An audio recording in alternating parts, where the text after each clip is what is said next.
Este día en El Explicador, martes de una sola idea, una hora entera, con un tema propuesto por usted como siempre, hoy aquí en El Explicador. ¿Cómo está? Para nosotros es martes 26 de junio de 2012. Los saludamos María de Los Ángeles Aranda y Enrique Ganem, y recuerde que siempre tenemos lo que usted pide.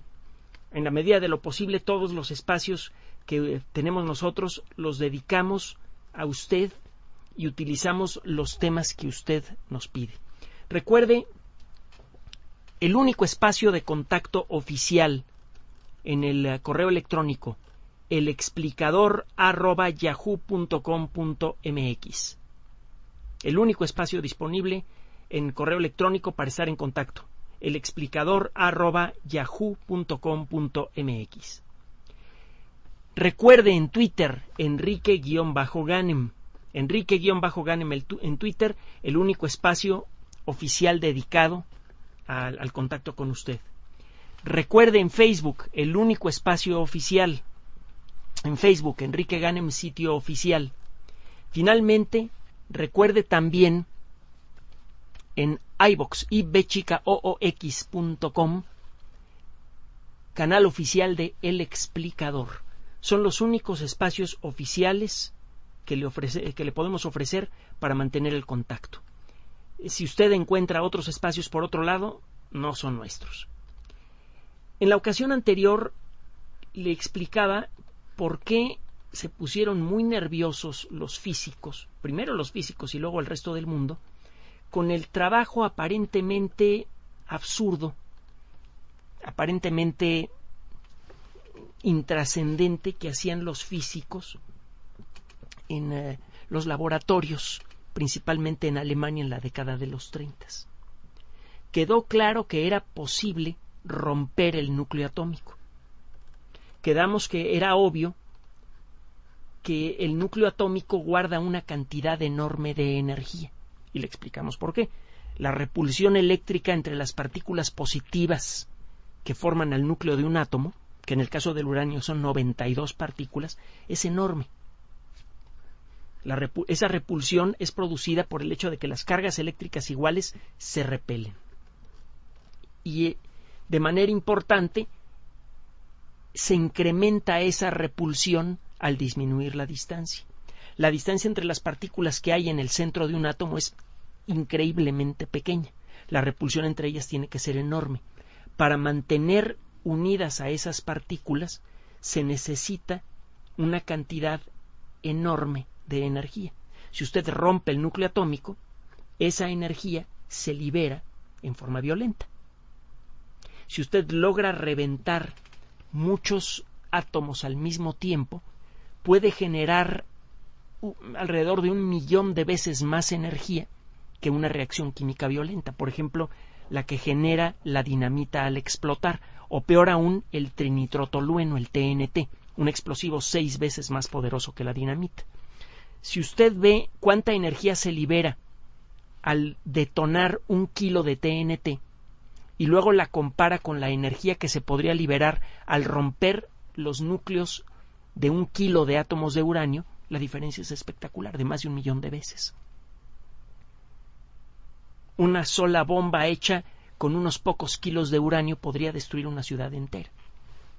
La persona que descubrió el principio que podría permitir esto, mucha gente decía que era imposible romper los núcleos atómicos a voluntad y en grandes cantidades. La persona que descubrió la manera de hacerlo, y ya le platiqué un poquito la historia, empezó a brincar de un lado al otro. Se fue de Alemania, se fue a Francia, de ahí a Inglaterra y acabó en los Estados Unidos. ¿Se acuerda del nombre de esta persona? Este individuo, Leo Szilard, es muy conocido en el mundo de la física y poco conocido fuera de él. Es gracias a su destello de imaginación que fue posible que los aliados fueran los que desarrollaran las armas nucleares. Y fue gracias a fenómenos todavía no muy bien comprendidos que los alemanes no lograron desarrollar. Pero se sabía ya que se estaba gestando la guerra, incluso al principio de la Segunda Guerra Mundial, cuando los Estados Unidos todavía no participaban, que Alemania había dejado de vender uranio. Eso sugería que ya estaban cuando menos interesados en la posibilidad de desarrollar la energía nuclear, cuando menos. La saga del proyecto Manhattan comienza como consecuencia de una carta cuya historia narramos en la ocasión anterior, una carta poco comprendida, la carta de Einstein y Szilard. Es una carta cuyo texto poca gente conoce. Todo el mundo cree que Einstein tuvo un papel muy importante en el desarrollo de la bomba atómica. Sabemos ahora que no es cierto, que no tiene nada de... que no hay ninguna relación directa entre el trabajo de Einstein y el trabajo de la gente que hizo la bomba atómica. Pero siempre queda la idea de que Einstein es el padre de la bomba atómica, precisamente por esta carta, una carta que redactó Szilard y que presentó al presidente Roosevelt con la intención de interesarlo por las armas nucleares antes que se interesaran los alemanes. Después de varios intentos, Roosevelt por fin se interesó. Toda la historia se la platiqué, se la esquematicé en la ocasión anterior. Y bueno, el proyecto arrancó. La carta fue enviada el 2 de agosto de 1939. Ese mes de agosto resultó crucial y en algunos sentidos catastrófico para el proyecto Manhattan, porque fue también en un mes de agosto, pero de 1945, cuando se hizo realidad patente sobre el cielo de Hiroshima y luego de Nagasaki lo que advertía Einstein en la carta. El proyecto Manhattan comenzó con una inversión de $167,000 para investigar las características del uranio. Por esas fechas, cuando se dio el primer dinero para hacer estas investigaciones, en 1941, ya se había descubierto un nuevo elemento químico, un elemento químico que normalmente no existe en la naturaleza, el plutonio. La única diferencia entre un átomo de oxígeno y uno de carbono, por ejemplo, es la cantidad de partículas positivas en el núcleo. Un átomo típico de carbono tiene 12 partículas con carga eléctrica positiva en el núcleo. Un átomo de oxígeno tiene 8 partículas. Perdón, lo estaba diciendo mal. El carbono tiene 6.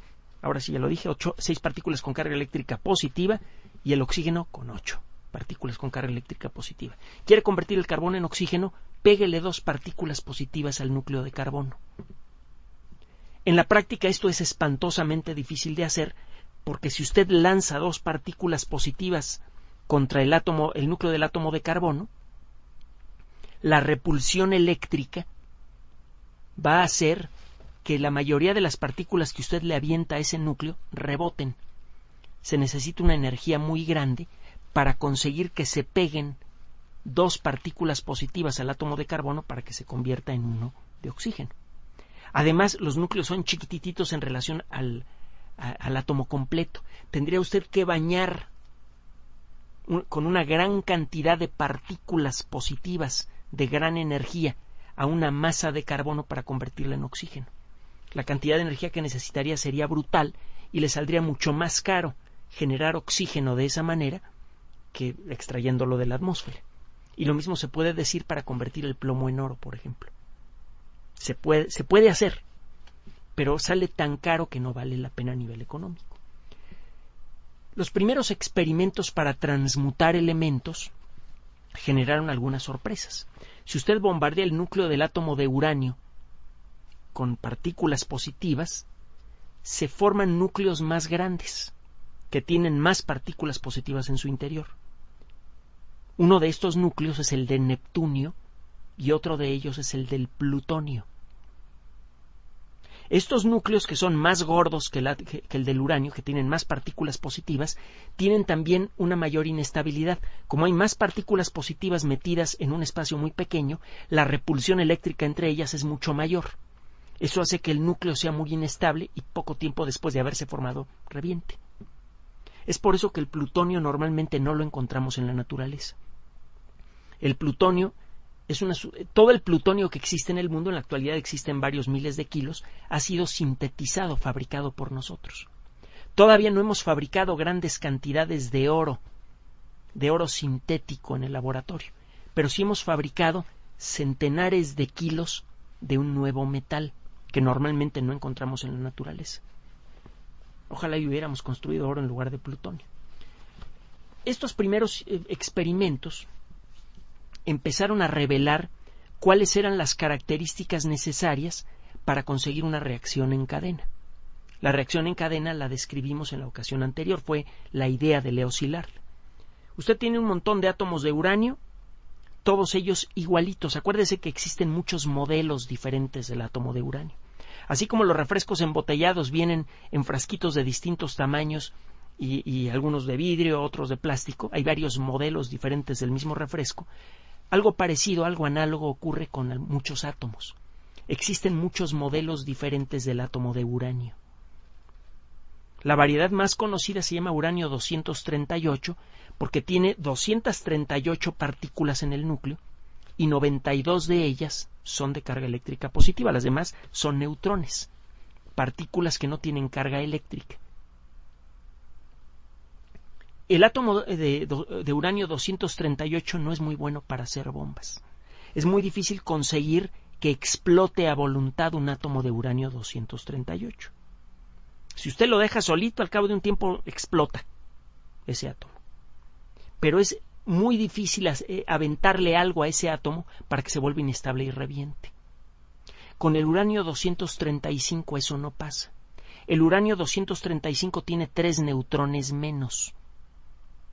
Los neutrones actúan como un cemento nuclear. Tanto los protones como los neutrones generan lo que se llama la fuerza nuclear fuerte. Cuando están muy cerca unos de otros se pegan, y se pegan con mucha fuerza. Por otro lado, en los átomos de uranio hay mucha repulsión eléctrica entre las partículas positivas que están pegaditas en el núcleo, ya lo comentamos.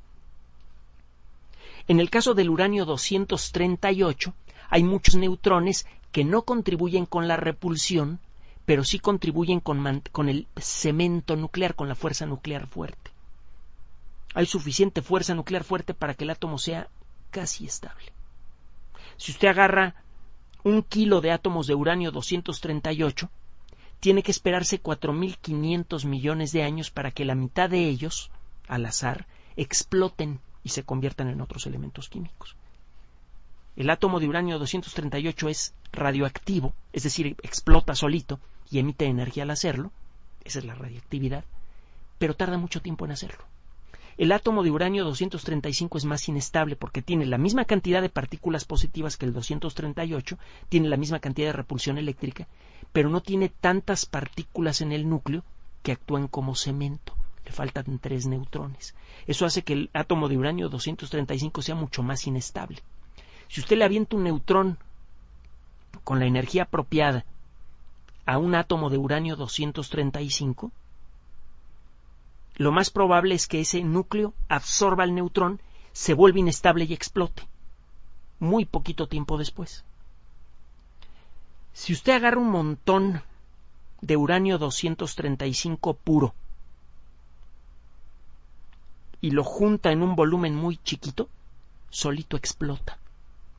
Si usted agarra una pieza de metal de uranio 235 en forma de copa y tiene otra pieza de uranio 235 que tenga la forma complementaria a la copa, si al pegarlas se forma una masa sólida, basta con que agarre usted con las manos las 2 piezas de uranio y las pegue para producir una explosión nuclear. No sería una muy buena explosión nuclear. Para que ocurra una explosión nuclear violenta, tendría usted que unir estas masas de metal a una velocidad muy grande, mayor que la que se puede conseguir con las manos. Pero bueno, para fabricar un arma nuclear basada en el uranio, todo lo que necesita hacer es conseguir 2 piezas de uranio, quizá de unos 5 kilos cada uno, una cosa así. Una de ellas la pone fija, la otra la pone en un cañón en un tubito metálico, le pone pólvora atrás, y en el momento apropiado usted hace explotar la pólvora y eso empuja a la pieza de metal a una gran velocidad, y en el momento de chocar contra la otra pieza de metal, en ese momento ocurre una explosión nuclear. Para que usted pueda conseguir una explosión nuclear, necesita alcanzar lo que se llama la masa crítica. ¿Qué es la masa crítica? Necesita usted una cierta cantidad de kilos de un material puro, como el uranio, y necesita que los átomos de ese uranio estén muy pegaditos unos con otros. Necesita juntar en un cierto volumen una cierta cantidad de kilos de uranio para que solito el material explote. Si usted agarra un pedazo de uranio de 235, usted lo que siente es un pedazo de metal. Al poco tiempo lo va a sentir caliente porque se empieza a oxidar con el aire. Tiene una propiedad, es pirofórico el uranio. Se combina con el oxígeno del aire y se va quemando poco a poco. Es necesario recubrirlo con materiales especiales y tratarlo de una manera apropiada para que no se oxide rápidamente. Pero bueno, el uranio es un metal. Si usted lo tira al piso, le brinca encima, no explota, no pasa nada. Pero si usted agarra 2 pedazos de uranio 235 puros y los junta, acaba con un agujero de varios centenares de metros de diámetro. Y usted desde luego se evapora instantáneamente. La masa crítica es la cantidad de kilos que se tienen que juntar de un cierto material radioactivo para que se produzca una reacción en cadena. Los átomos que hay en una pieza de metal de este tipo están explotando solitos de vez en cuando. Y al hacerlo emiten neutrones. Entre otras cosas salen volando neutrones a una velocidad muy alta. 10.000 kilómetros por segundo, 15.000 kilómetros por segundo. Si usted junta suficiente uranio en un espacio pequeño y todo ese uranio es puro, es uranio 235 puro, al momento de reventar un átomo emite neutrones y lo más probable es que esos neutrones le peguen a otro átomo. Si la densidad es suficiente, esos neutrones no van a alcanzar a salir sin pegarle a otro átomo.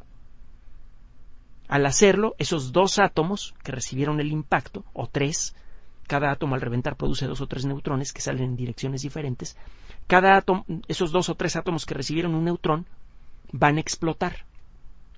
Como el tiempo de viaje de los neutrones es muy corto porque viajan a 10.000 kilómetros por segundo y estamos hablando de una placa de metal que tendrá 10 o 15 centímetros de diámetro, cuando mucho, el tiempo que pasa entre que explota un átomo y los neutrones llegan a los siguientes 2 o 3 átomos y los hacen explotar es ridículamente chiquito. Y lo mismo pasa para la siguiente etapa, en donde cada uno de esos 3 átomos, vamos a poner, emite cada uno de ellos 3 neutrones que le pegan a otros 3 átomos. En un tiempo muy corto, prácticamente todos los átomos que hay en esta placa de metal han explotado, han liberado su energía. En un intervalo de tiempo que se mide en 100 millonésimas de segundo, toda la energía que mantenía unidos a casi todos los núcleos de átomos de esa pieza de metal liberan su energía de golpe. De esos pocos kilos de material sale un torrente de energía brutal en un solo destello. El resultado es una explosión nuclear. Los físicos se pusieron a trabajar para averiguar cuál era la masa crítica del uranio 235 en junio de 1939, cuando todavía no empezaba la Segunda Guerra Mundial. Los primeros cálculos no eran suficientemente buenos, pero sugerían que podría estar entre 10 y 100 kilos de uranio. No se sabía exactamente cuál era la masa crítica mínima para hacer una bomba con uranio, pero era entre 10 y 100 kilos. Incluso si resultaba que se necesitaban 100 kilos de uranio para hacer una bomba con 100 kilos de material explosivo podría ser llevada por casi cualquier avión bombardero de la época. Fue en ese momento cuando los físicos de veras empezaron a espantar. Algunos creían que las armas nucleares iban a ser tan grandes que no podrían ser llevadas por avión. De hecho, la carta original de Leo Szilard, que fue firmada por Einstein, decía eso. Es probable que estas armas sean tan grandes que no puedan ser llevadas por aviones. Tendrían que ser llevadas por barco. Bueno, pues resulta que no. Esos primeros cálculos revelaron que no, que las armas nucleares bien podrían ser fabricadas de manera que pudieran ser llevadas por avión. Obviamente un avión tiene más probabilidades de llegar a cualquier lugar a donde se quiera atacar que un barco. Un barco no podría llegar a Berlín, por ejemplo. Un avión sí. O a Londres. O a París. En marzo de 1940 se ofreció un memorándum en el que se recomienda que los ingleses empiecen a desarrollar la bomba atómica. Los ingleses no hicieron caso, fue necesario ir hasta los Estados Unidos para hacer la historia que ya le platiqué. Ir con Einstein para que firmara la carta y luego llevarle la carta al presidente de los Estados Unidos. En 1941, el 18 de diciembre de 1941, como consecuencia del ataque a Pearl Harbor, ocurrió la primera reunión de un comité dedicado al desarrollo de las armas nucleares. Entre otras personas, en este comité se encontraban Ernest Lawrence, el inventor de los aceleradores de partículas, Arthur Compton, también al igual que Lawrence, ganador del premio Nobel, Vannevar Bush, un personaje extraordinario en muchos sentidos, un físico brillante que tenía un profundo talento para la política. Vannevar Bush se convirtió, él era ingeniero, pues, pero tenía un talento profundo en el mundo de la física. Desarrolló algunos inventos muy interesantes, por ejemplo, nuevos visores para microfilm, que en aquella época era una verdadera maravilla. Ahora con el Internet el microfilm ya no tiene mucho sentido. Pero bueno, realizó inventos interesantes, hizo un trabajo muy importante y tuvo también un trabajo muy valioso como asesor científico de varios presidentes. En buena parte, el desarrollo de la aeronáutica y de las armas nucleares en los Estados Unidos están relacionados con el nombre de Vannevar Bush, entre muchas otras cosas. Es uno de esos casos en donde una persona con un profundo talento tecnológico y gran capacidad para entendimiento del trabajo científico se liga con el poder político y establece un puente entre ambos ambientes. Este puente permitió crear organizaciones en el mundo de la administración pública que estimulaban directamente el desarrollo de la ciencia sin estorbar. Se crearon, entre otras cosas, los laboratorios nacionales, centros de investigación de avanzadas, semi-independientes, con dinero proveniente del gobierno, pero con suficiente autonomía para decidir qué querían hacer. Estos laboratorios nacionales se convirtieron en centros de desarrollo tecnológico de muy altos vuelos y aún lo siguen siendo. El primero de estos laboratorios nacionales se llamó Laboratorio Nacional de Los Álamos. El desarrollo del proyecto Manhattan tuvo mucho que ver con algunas personalidades cruciales. Ya le platiqué el caso del general Leslie Groves, este caballero con un carácter muy intenso, muy marcado, muy fuerte, que sabía, entre otras cosas, cómo sacar lo mejor de la gente que trabajaba con él. Era un tipo muy talentoso en cuestiones de ingeniería, tenía desde luego una amplia capacidad de mando, sabía cómo mandar y sabía conseguir que lo obedecieran, tenía muy buena memoria, se acordaba que le había pedido a cada quien, una capacidad para organizar cosas también maravillosa. Eso sí, un carácter muy bien plantado, se ganó el ser general a pulso. Un hombre grande, fuerte, tosco. El enorme talento organizativo de este caballero le permitió establecer una relación que muchos habrían dicho que era imposible. Robert Oppenheimer era en muchos sentidos todo lo opuesto al general Groves. Robert Oppenheimer era delgado, nervioso, siempre tenía un cigarro en la boca, de hecho él murió de cáncer de pulmón. Había sido comunista aficionado de joven como muchos en su época, algo que para Groves habría resultado completamente repelente. Era un hombre completamente académico, no sabía dar órdenes y no sabía tomarlas, sabía convencer a la gente con la que trabajaba. Entre los talentos de Oppenheimer, además de ser un físico de muy altos vuelos y un gran maestro, era muy bueno organizando grupos de trabajo. Después de preguntar por muchos caminos diferentes, a Groves le metieron la idea de que quien tenía que dirigir el proyecto era Robert Oppenheimer. Y Groves tuvo el talento suficiente para aguantar las rarezas de Oppenheimer. Él sabía cuál era el pasado de Oppenheimer, lo tenían muy bien medidito.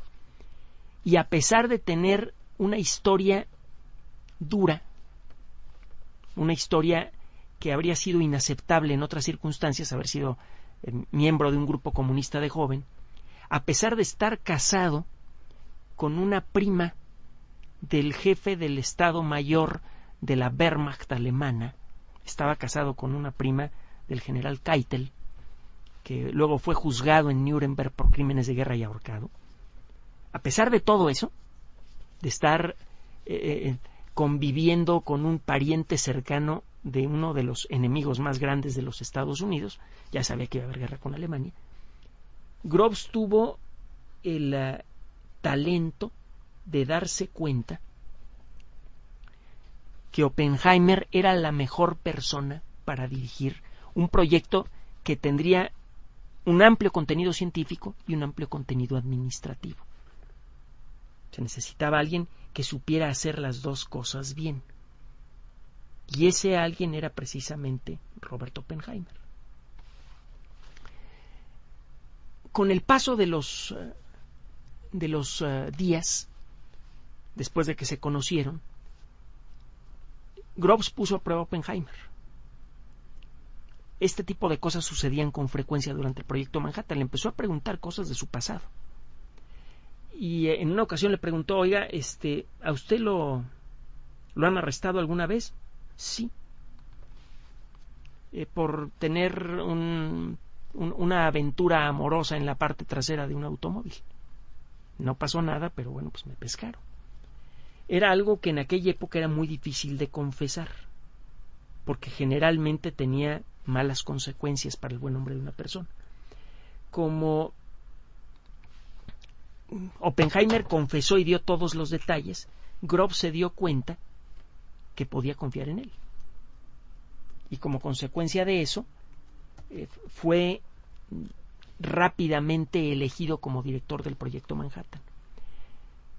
Oppenheimer escogió el lugar en donde quería construir el laboratorio. Él frecuentemente cabalgaba, era parte de su gusto, de su afición. Él cabalgaba en una región en California en donde había pinos que rodeaban un área semidesértica.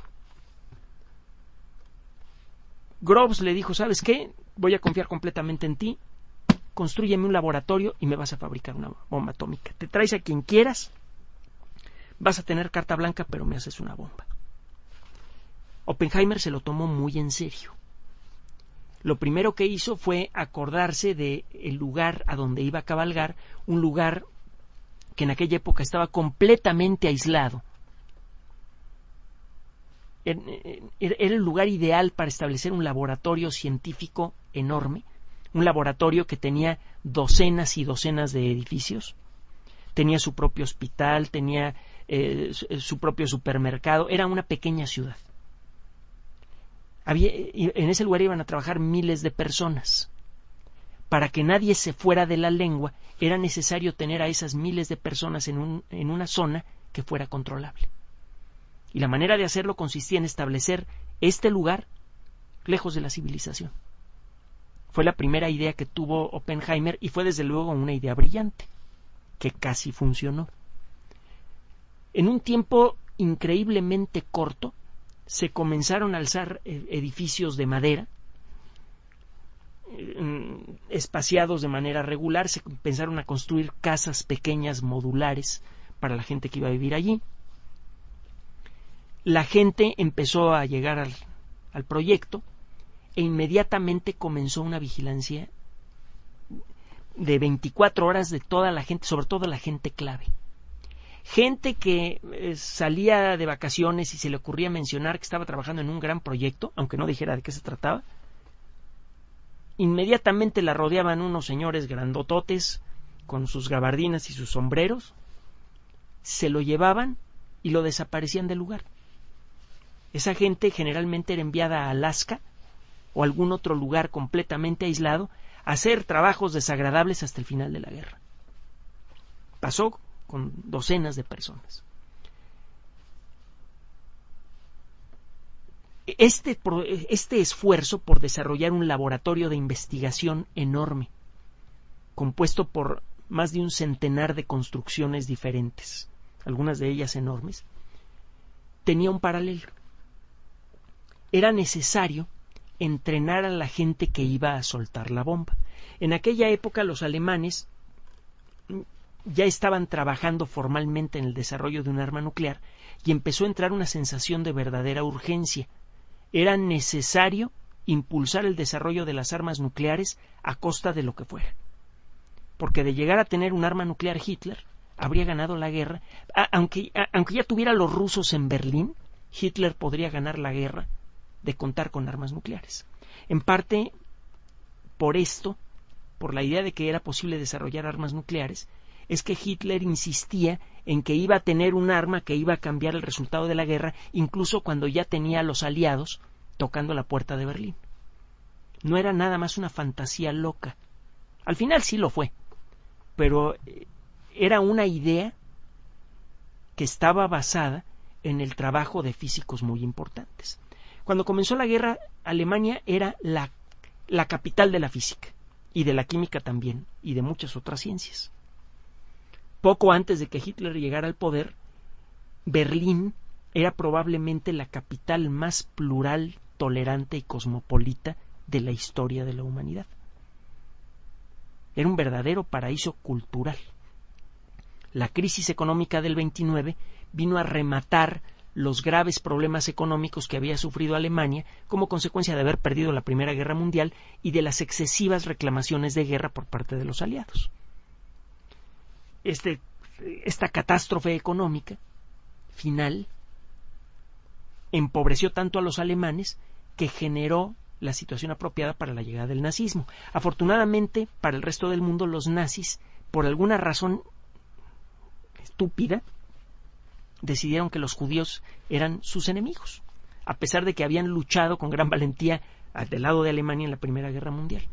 Muchos de los físicos más importantes se salieron de Alemania, y casi todos ellos, muchos de ellos ganadores del Premio Nobel, llegaron a los Estados Unidos e inmediatamente fueron a parar al Proyecto Manhattan. Si usted ve una lista de la gente que trabajó en el Proyecto Manhattan y luego la compara contra los ganadores del Premio Nobel de Física y Química, va a encontrar que hay muchas coincidencias. Entre los pocos físicos de muy altos vuelos que se quedaron en Alemania por patriotismo, por convicción, estaba Werner Heisenberg. Heisenberg era uno de los alumnos favoritos de Niels Bohr, que junto con Einstein era una figura titánica en el mundo de la física. Bohr, además de ser un tipo excepcionalmente talentoso, era, a diferencia de Einstein, muy gregario. Con el dinero que ganó del Premio Nobel, él y su esposa Margreta hicieron una casa grande, una mansión, en donde acogían a muchos de los estudiantes brillantes que iban a buscar a Bohr. Los estudiantes más brillantes eran admitidos en la casa, se quedaban a dormir, salían al campo con Bohr. Bohr era una persona que caminaba mucho y también le gustaba velear, y en un accidente de barco, por cierto, perdió uno de sus hijos. Le gustaba esquiar, etcétera, y una de las personas que le llevaba a la par en todo, en talento físico, en ideas originales, en tocar al piano y en salir al campo, era precisamente Werner Heisenberg. Heisenberg se quedó en Alemania, trabajando con uranio, y se convirtió oficialmente en la cabeza visible del proyecto para desarrollar un arma nuclear para Alemania. Y esto, desde luego, produjo una preocupación espantosa del lado aliado. La mayoría de los físicos importantes se habían ido de Alemania, pero estaba Heisenberg y estaba trabajando en la bomba atómica. A la mera hora, Heisenberg, cuando los aliados terminaron por conquistar Alemania, encontraron desde luego el trabajo de Heisenberg y se dieron cuenta que iba mal, que estaba mal planteado el trabajo. Nunca se ha podido aclarar si Heisenberg voluntariamente malplanteó el trabajo cuando se dio cuenta que estaba trabajando para una bola de animales, y me refiero a los nazis, o si simplemente por estar cortado del contacto con otros investigadores no se dio cuenta de errores que le habrían brincado a otra persona. Hay una película que se la recomiendo mucho, que se basa en una obra de teatro que se llama Copenhague. Esta película tiene entre los actores principales a este hombre que ha sido que es el último James Bond, Daniel Craig. Peliculón. Es una película que se hizo en el 2002. La han pasado varias veces en televisión libre y en televisión de paga. Los otros actores también son muy conocidos, Stephen Rea y Francesca Annis. Francesca Annis, si usted vio la película Dunas, sabe quién es Francesca Annis, por ejemplo. Esta película se basa en una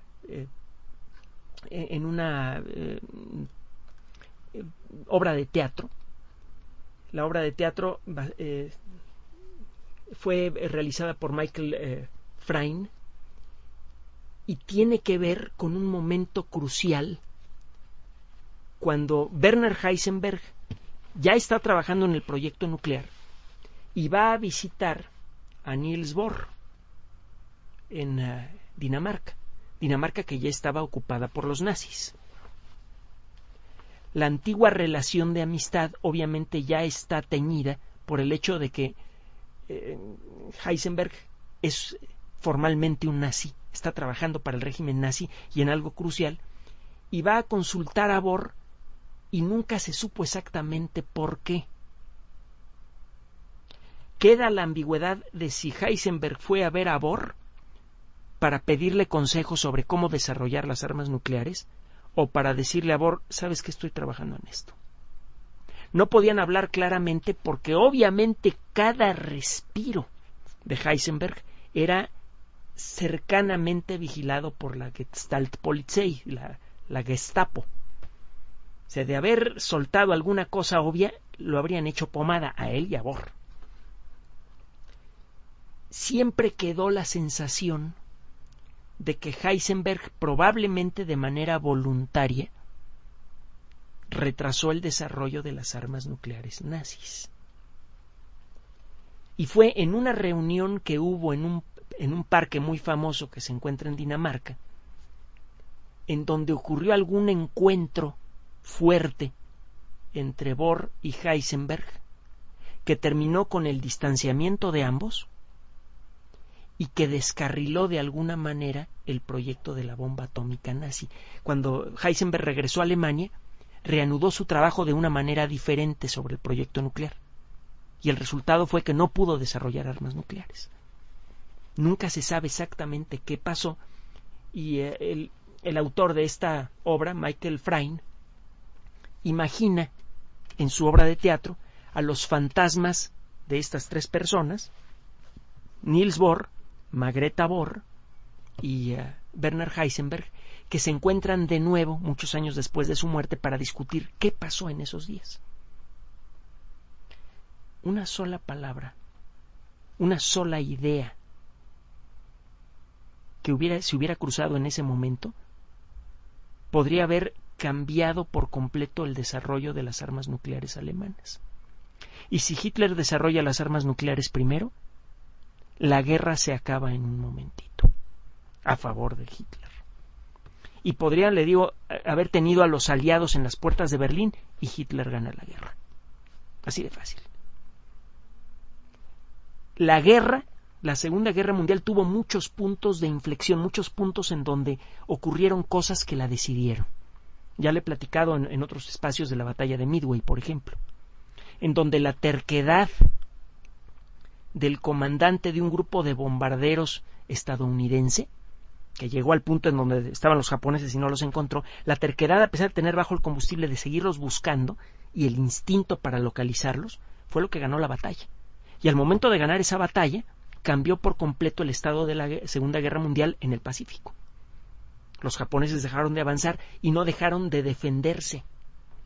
Pasaron a la defensiva y ya no volvieron a retomar la iniciativa durante el resto de la guerra.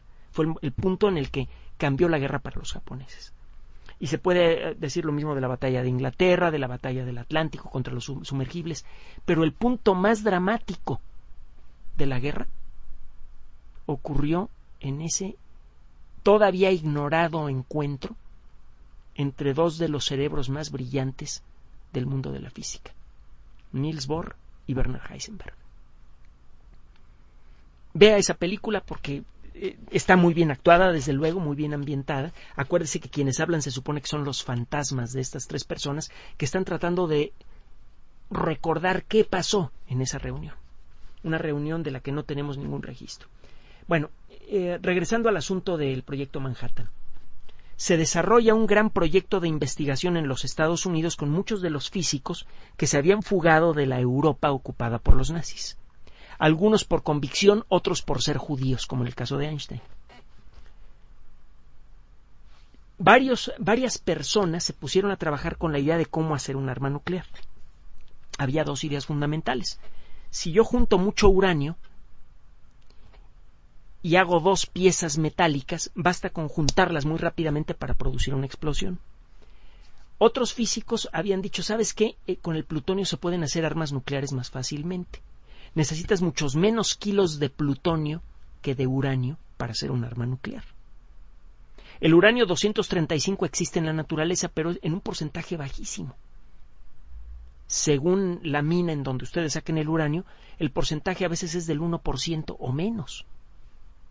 Las técnicas que se requieren para purificar miles y miles de toneladas de mineral de uranio para sacar unos pocos gramos de uranio 235 son costosísimas, había que desarrollarlas. Primero había que inventar las técnicas, luego perfeccionarlas y luego empezar a usarlas a muy gran escala para obtener poco a poco algo de uranio. Algunas personas llegaron a calcular que las bombas de uranio no estarían listas para el final de la guerra. El plutonio, por otro lado, se puede sintetizar. Se pueden fabricar reactores nucleares y en el interior de los reactores nucleares, si usted le da el diseño apropiado, puede fabricar mucho plutonio. El purificar ese plutonio es relativamente fácil. Es mucho más fácil sacar plutonio puro del combustible gastado de un reactor nuclear que el sacar el uranio 235 de los minerales naturales de la Tierra. Todo suena bien, es más fácil de fabricar. El plutonio, para comenzar, lo puedo fabricar, no tengo que rascar la tierra para sacarlo y purificarlo. Es más fácil de purificar. Con menos kilos produzco una explosión nuclear. El problema es que el plutonio explota mucho más rápido. Si yo agarro dos piezas de plutonio y las pego unas con otras, incluso a la velocidad de una bala de cañón, se produce lo que se llama una predetonación. Explota un pedacito del plutonio y el resto sale volando. No se produce una explosión nuclear violenta. Había que encontrar la manera de comprimir una bola de plutonio a una velocidad enorme, mucho mayor que la que se consigue cuando dispara uno una bala de cañón, para conseguir que todo ese plutonio se quemara de golpe y se produjera una explosión nuclear violenta. La primera persona en proponer esta técnica fue Richard Chance Tolman. Richard Tolman fue un físico muy conocido no solamente en Estados Unidos, sino en todo el mundo. Era una persona que conocía al dedillo la teoría de la relatividad, tuvo mucho que ver con el desarrollo de la cosmología moderna. Es un científico que por su trabajo ya se ganó un lugar en los libros de historia, pero fue él la persona en decir, ¿saben qué? La mejor manera de conseguir la fabricación de un arma nuclear basada en plutonio consiste en hacer una esferita de plutonio que cabe perfectamente en la palma de la mano, una esfera del tamaño de una pelota de softball, que pesaría unos 10 o 15 kilos, plutonio es un material muy denso, y la rodea uno con explosivos, con un tipo especial de circuitos, tienen que ser circuitos muy especiales. uno hace explotar todos esos paquetes de explosivo que rodean a la pelota de plutonio al mismo tiempo. Tiene que ser exactamente al mismo tiempo. Eso genera una onda de compresión brutal, increíblemente rápida, en el centro en donde está la pelotita de plutonio. Al comprimirse de golpe la pelotita de plutonio, alcanza su masa crítica y explota. El desarrollo de la bomba de uranio y de plutonio fueron muy complicados, se requirieron experimentos, algunos de ellos resultaron letales. Hay otra película que se llama Fat Man and Little Boy, que ya mencioné, el gordo y el flaco, sería una traducción directa. El actor principal es Paul Newman, él hace el papel del general Groves, no da el físico porque Groves era enorme, pero sí del carácter. En esta película se habla de un experimento que se llamaba hacerle cosquillas al dragón. Usted tenía un anillo de uranio 235 y en medio pasaba un tubito metálico. Del otro lado tenía usted una especie de dona hecha con uranio, 235 también. Usted dejaba deslizar esta dona de uranio, cuyo agujerito estaba insertado en el tubo metálico que pasaba por en medio del anillo de uranio que tenía usted más abajo. Cuando las dos piezas de uranio coincidían, por un momentito, aumentaba mucho la radioactividad, porque los neutrones que salían volando de los átomos de uranio que normalmente están explotando en ambas piezas metálicas, alcanzaban a pegarle a los átomos que tenían cerca. Por un momentito se alcanzaba casi la masa crítica. En una ocasión, durante estos experimentos, algo falló. Se calentaron las piezas de uranio, se expandieron, esto distorsionó a este riel que permitía que bajara la pieza metálica rápidamente, y las dos piezas de uranio se quedaron trabadas. Cuando eso ocurrió, la cantidad de átomos que empezaron a explotar aumentó mucho y el cuarto quedó bañado en radioactividad. Una persona tomó la pieza metálica que se había trabado y la sacó de allí, y al poco tiempo murió como consecuencia de quemadura radioactiva. De hecho, estos experimentos que le estaba mencionando produjeron varios muertos. El primero ocurrió el 21 de agosto de 1945, después de las primeras explosiones nucleares con plutonio. Y llegaron a ocurrir otros como consecuencia de estos experimentos. El hacer una bomba atómica, el desarrollar las primeras armas nucleares fue algo muy peligroso. Estoy dejando afuera muchos elementos de esta historia que es riquísima. Por ejemplo, no le he platicado, nada más se lo mencioné brevemente hace rato, de otro proyecto paralelo al proyecto Manhattan. Además de establecer un gran laboratorio de investigación en donde personajes muy brillantes, muy talentosos y muy egoístas, en cierto modo, trabajaban juntos, algo que parecía imposible. La persona que logró la magia de conseguir que tantas divas científicas trabajaran juntas sin arrancarse los cabellos fue precisamente Robert Oppenheimer. Además de ese gran proyecto, hubo otro, el desarrollo de un grupo de bombardeo capaz de aprender a tirar bombas atómicas y capaz de guardar el secreto. Ese grupo se llamó el Grupo Compuesto 509. El director de este grupo fue el coronel Paul Tibbets. Tibbets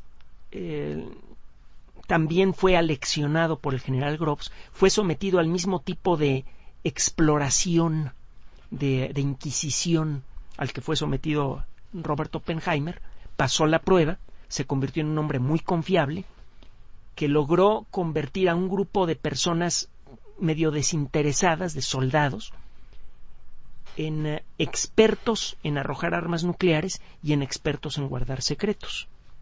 La historia de este grupo, el grupo de bombardeo 509, es narrada en un libro excelente que ya le mencioné, que se llama Enola Gay, con Y al final. Los autores son Gordon Thomas y Max Morgan Witz. El libro existe desde luego en español y es muy recomendable. Si tuviera yo que reducir a 2 libros la historia del proyecto Manhattan, yo le recomendaría ampliamente estos 2 libros que le voy a mencionar. Son libros gordos, créame que son interesantísimos, se le va la lectura cuando llegue usted al final hasta le molesta, porque la lectura es realmente atractiva, entretenida. El primero es Enola Gay, con Y, el nombre de la mamá de Paul Tibbets, es el nombre que eligió para la nave. Los autores son Gordon Thomas, se escribe Thomas, Thomas, y el otro es Max Morgan Witz, W-I-T-T-S, Witz. El otro libro que ya le mencioné y se lo vuelvo a recomendar ampliamente y también existe en español y también es gordote y es delicioso, es de esos libros que le molesta a uno que se acaben de lo buenos que están, es The Making of the Atomic Bomb, en inglés. La construcción de la bomba atómica. Ha sido traducido con varios títulos parecidos al español. El autor es Richard Rhodes, se escribe Rhodes, R-H-O-D-E-S, R-H-O-D-E-S. Super libro, búsquenlo, léanlo, se van a entretener mucho y se van a informar mucho del proyecto Manhattan. Estoy dejando de lado también algunas historias incluso chuscas. Richard Feynman era uno de los físicos ultrabrillantes. Posteriormente Feynman ganó el Premio Nobel de Física y se convirtió en uno de los maestros más queridos en California. Richard Feynman trabajaba en el proyecto Manhattan y además de ser un físico extraordinario y un gran profesor tenía otros talentos. Le gustaba abrir candados de todo tipo. Era una de sus aficiones, abrir la cerradura que le ponían enfrente. Incluso algunos expertos en abrir cajas fuertes le pedían consejo a este hombre. Y también le gustaba tocar el bongó. Era muy bueno para el mambo y para otros bailes tropicales. Y una buena parte de su trabajo después de la guerra lo hizo trabajando en un café topless. Por favor, si los niños le quieren preguntar a usted qué es un café topless, usted explíquele. No me pida a mí que le explique. Normalmente yo explico todo, a eso me dedico, pero eso no lo quiero explicar, eso lo explica usted. Él le encantaba y hay varias fotos de él sonriendo mientras lo atendían las señoritas. Bueno, un tipo muy polifacético.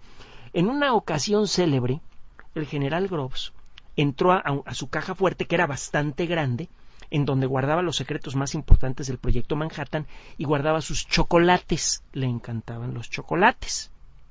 En esa ocasión abrió la caja fuerte y encontró desorden. Todos los secretos estaban en su lugar, pero estaba abierta la caja de los bombones, estaba vacía y había un letrero que decía, adivina quién fue. No fue necesario esperar mucho tiempo para que Groves saliera trinando de furia buscando a Richard Feynman. Y Richard Feynman lo único que pudo hacer fue botarse de la risa. Es el tipo de bromas que se llegaban a gastar. Este señor se metió a la caja fuerte más segura del planeta a comerse los bombones de Groves. La lista de anécdotas simpáticas, intensas por lo humano, terribles en algunos casos, que generó el proyecto Manhattan es enorme. El caso, por ejemplo, de Oppenheimer, que había iniciado su matrimonio muy, muy ilusionado, pero se distanciaron mucho, él y su esposa.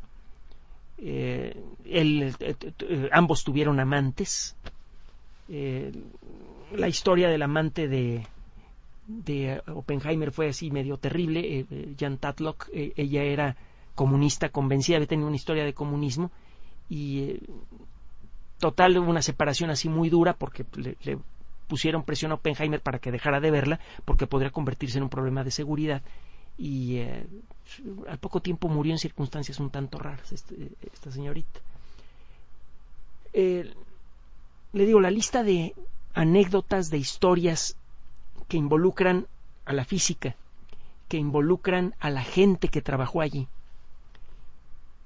y que involucran la forma en la que fue cambiado el mundo por el desarrollo de las armas nucleares es casi interminable. Siempre en un programa como estos, en un espacio como estos, uno solamente puede arañar la superficie de ciertos temas. Cualquier pequeño rincón del mundo de la biología, de la física, de la química, ha requerido del trabajo de muchas personas talentosas por mucho tiempo para poder abrirlo. El hablar nada más de la evolución de los dientes podría tomar días enteros. En un programa así siempre arañamos la superficie, pero en un caso tan rico en historia, algunas de estas historias verdaderamente dramáticas y que decidieron el destino del mundo y lo siguen decidiendo aún ahora, muchos años después de la muerte de todos los participantes. En un caso como estos, apenas estamos contemplando la superficie, ni siquiera la hemos arañado. Por eso tanto la insistencia en invitarlo a que vea la película que se llama Copenhague, por ejemplo, a que vea la película que se llama Fat Man and Little Boy, con Paul Newman. No es que sea la mejor que hay sobre el tema, pero es una de las más fáciles de conseguir sobre el proyecto Manhattan.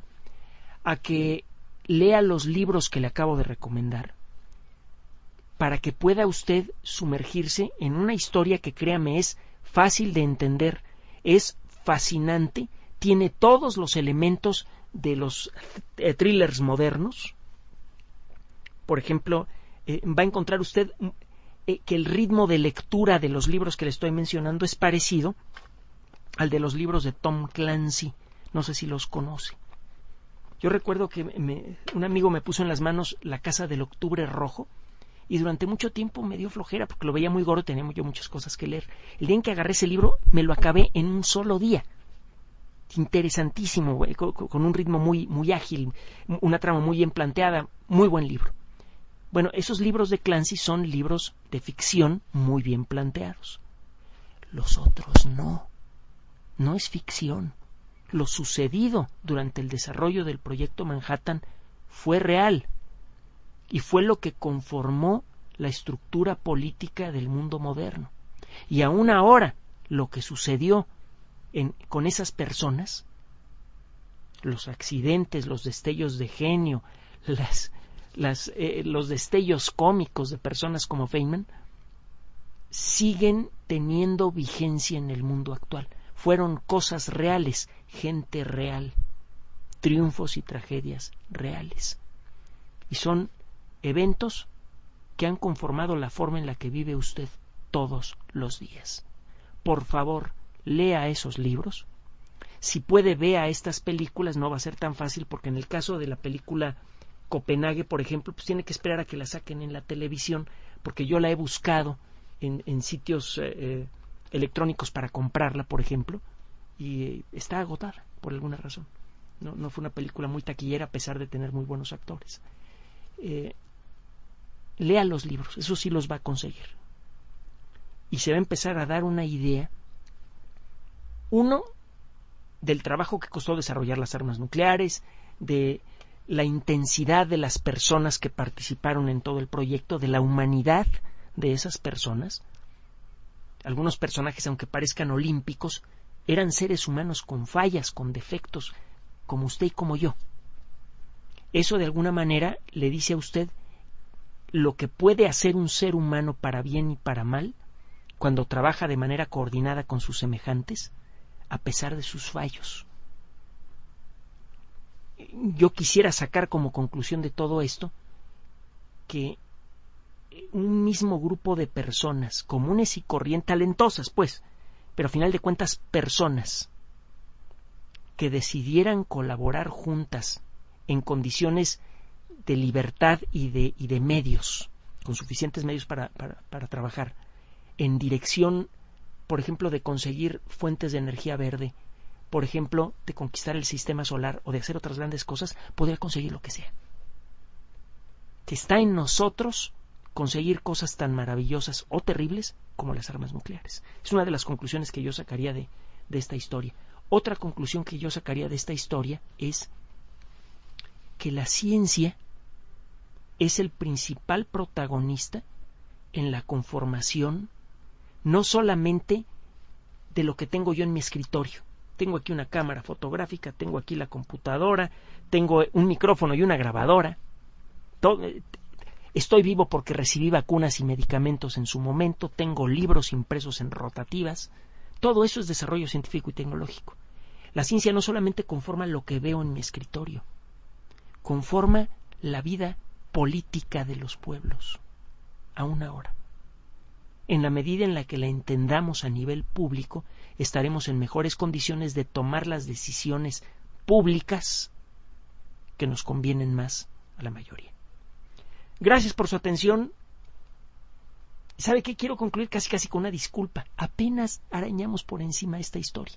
Es fascinante. Espero haberle interesado lo suficiente para que busque usted los libros, cuando menos. Y si quiere que nos metamos algún día con algunos detalles específicos de algún rincón de esta historia, lo hacemos. Usted manda. Recuerde, elexplicador@yahoo.com.mx, en Twitter, Enrique-Ganem, en Facebook, Enrique Ganem, sitio oficial, y finalmente en iVoox, ibchicoox.com, el canal oficial de El Explicador.